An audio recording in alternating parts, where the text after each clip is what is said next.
Lady lady, shout out to Bill Burr, lady and gentlemen, boys and girl, welcome to BDMMA channel. This is part 5 while I'm bagging them out. I'm going to take a break after this one though. I will revisit at some point, but I want to do some boxing and some other fighters. Anywho, this is part 5. It'll be Tony's submissions, which, if we're being frank, or Brendan, we are talking about the Darce choke mainly. There are some caveats here and some kind of, I don't know, noteworthy sidebars, if you will. I'll go light on it, but people are, getting a little too upset and taking things personally, and I strongly suggest against that. So, without further ado, first fight of the scale, everyone's favorite, Mike Rio. This is just Darce brilliance right off the sprawl of a hurt opponent, which is kind of the theme. So just keep in mind, after locking up, Tony bridges up to then figure 4 the arms is the noteworthy event in this one, if you will. So from there, the person shoots in kind of a panic shot, if we're being honest there. Tony hit him with his oddly powerful hands. He doesn't throw punching technique perfectly, but he does it well. So if you notice there, he re-bridged to bring him up to then get his feet around Mr. Mike Rio's arm. So he had tried it twice. He had tried it originally, missed right off the sprawl, and then he bridged up to make the gap so that he could. Because the only defense you have against that kind of a Darce from that position, see, from here, the arm's coming in, and then the choking arm is the one on top. That makes it a Darce. Now, if the choking arm was the other arm, it would be an anaconda choke, just for future reference. And the real takeaway is the way that he bridged up to get the arms controlled there, because the right arm is the only way to escape. You got to push yourself out to like a north-south position. Next up, everyone's favorite asshole. Nice guy, Abel, something or another, who I covered recently.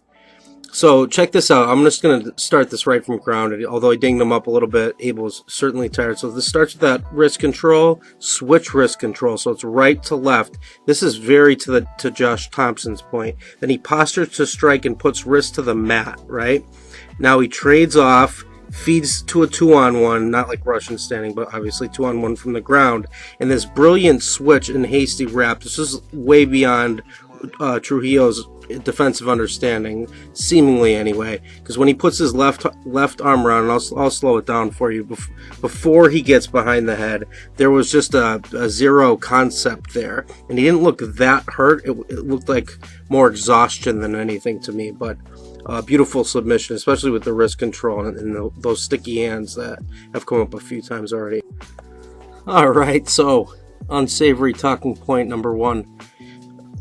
Gleison Tibau, often you'll hear his about his fight versus Khabib. First of all, via the rules, via my understanding, he did not beat Mr. Nurmagomedov. In fact, he lost, and he lost on the cards as well. But if you look at the compare-contrast, it is pretty obvious that it's a different man, and it's 3 years apart. So here he is with that really lame, bent at the waist, telegraph takedown attempt. Tony, though, in his brilliance, and I'm taking nothing from him, puts his head to shoulder here to prevent like a backdoor sort of north-south escape. You saw Conor do that in the Mendez fight, if you need a frame of reference. So what does this posture say to you? To me, it says intelligent with ground strike, and Tony's softening him up with strikes into a back take after the raised hip. So he comes around here, and this is another brilliant pass off. And this is a lot of these things you're going to notice are thematic, right? So from his left hand, he's going to then place it on the mat because you have no strength with those muscles that are abducting. So he puts it down to the mat, switches over to his right wrist, and from there punches to position with his left hand to get it around the neck once he's secured this little vine here. So amidst this turning, he just needs to release the wrist control and make sure that hook, or single grapevine if you want to call it that, stays deep. And this way he can kind of wrap up the RNC behind the head, because he's going to stretch him out far enough. You put the concave in someone's back to do that, and that way you can put the hand behind the head and put more pressure on the choke that way.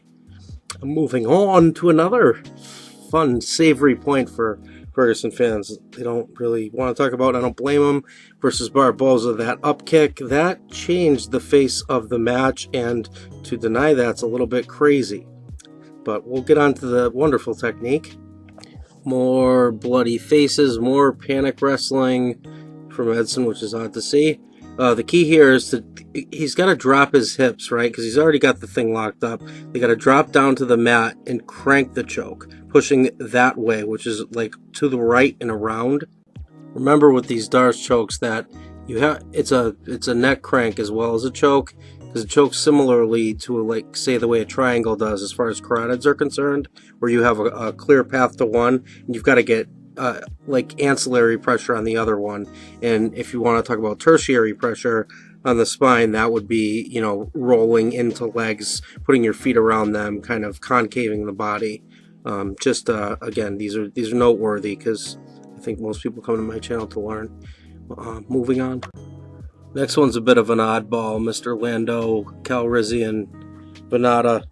On short notice, here he had him in a standing, like he was going for a high elbow guillotine, kind of Alistair Overeem style, Marcellitine, if you want to call it that, for all you 10th Planet cats.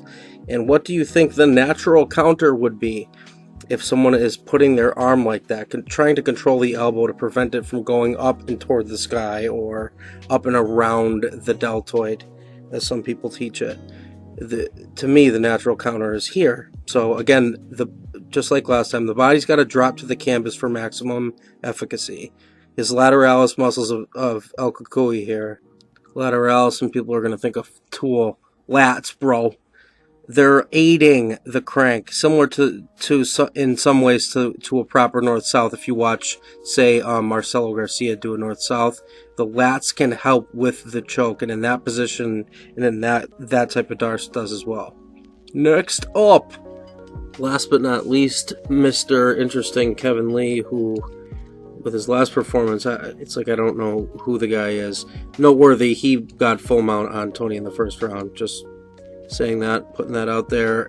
That's how the first round ended. We had staph infection and was hurt, and we ended up here. So we had elbows from the bottom. I covered the guard enough, I feel like, the other day, so we'll go right into it. So he catches the arm during an attempted strike for a mission control, like triangle setup.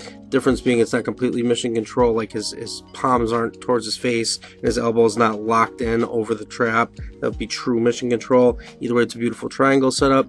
What makes this one a little special, and I'm glad it's last, is that it's outside of the box as far as triangles are concerned. Oftentimes you want to cross that arm over and keep it there. Instead, he crosses the arm over to the strong side. So more traditional BJJ schools, some of them, you know, that attack 10th Planet, you're always taught to finish a certain way, or attempt to there, anyway. Eddie's genius as a coach, certainly, is understanding that Lee is really strong, and he'll posture up with Ferguson's legs being long.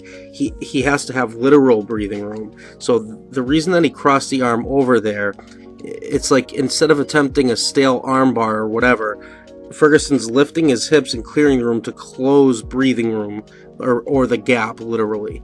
Note that after lifting his hips to create space, he then, he'll make contact in order to close it right here. So this tightens the choke, and it just shows really high ground IQ to me, and I'm certainly the 10th Planet people, because not everyone teaches triangles like this, and it's certainly a West Coast friendly thing. Like on the East Coast, we always talk about a guillotine or high elbow or whatever. Essentially what all of that did was making this posture up at the very end fruitless, and you get the tap and the finish, and El Cucuy is the winner. So we're done with this for a little bit. I'm going to take a break from it and see how it does, do some boxing, do some other fighters, etc., etc. I appreciate all you watching and sharing and everything else. This has been an awesomely successful series. And it's, I don't know if it's the narration. I'm really not sure. So I got to test a few things out just to see what the impetus of this all is. But I'm digging it. So I wanted to put out as much as I could. This is part 5. And I said 8, but Christ, it looks like it's going to be 10 at this point. Thanks for watching. Got my Patreon in the description. And yeah, that's about it. Also, check out my Teespring. I got some cool shirts based on my number system, etc. And that's about all I got to plug. All right. Thanks for watching, everyone. Cheers.